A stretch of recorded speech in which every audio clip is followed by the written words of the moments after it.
Third degree, Kurnool police station వరకు hand cough చేసి చేతులు ఇట్లా బట్టి ఇట్లా లాక్కొని మరి తీసుకుపోయినారు. స్టార్టింగ్ డేస్ లో బోరుగడ్డ అనిల్కి రాచ మర్యాదలు జైల్లో అని చెప్పేసి మీడియాలో అప్పట్లో వార్తలు వచ్చాయి. ఇది కన్ఫర్మేషన్ మళ్ళీ థర్డ్ చేస్తున్నాను డిగ్రీ ఎందుకని తర్వాత? చెప్తున్నాను. ఎవడు రాచమర్యాదలు చేయాల.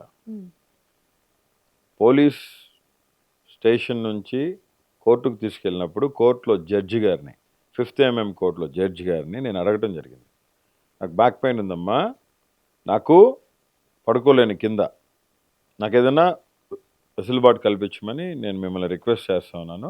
ఇంటి దగ్గర నుంచి భోజనం కావాలని అడిగాను నేను. ఉమ్, ఇంటి దగ్గర నుంచి భోజనం అయితే ఇవ్వలేరు, మీకు కోర్టు పరిధిలో మంచి భోజనమే పెడతారు, మేము తినేది మీకు పెడతారండి, మీరు తినండి, అతనికి ఏదైనా బెడ్డో బల్లో పరుపు ఏదో ఇవ్వమని చెప్పి కోర్టు ఆర్డర్ ఇవ్వడం జరిగింది. అక్కడ టేబుల్ ఉందండి, ఎస్సీ గారి టేబుల్, దాని మీద పడుకుంటే పడుకోండి సార్, మేము ఇంకేం అరేంజ్ చేయలేమన్నారు. ఉమ్.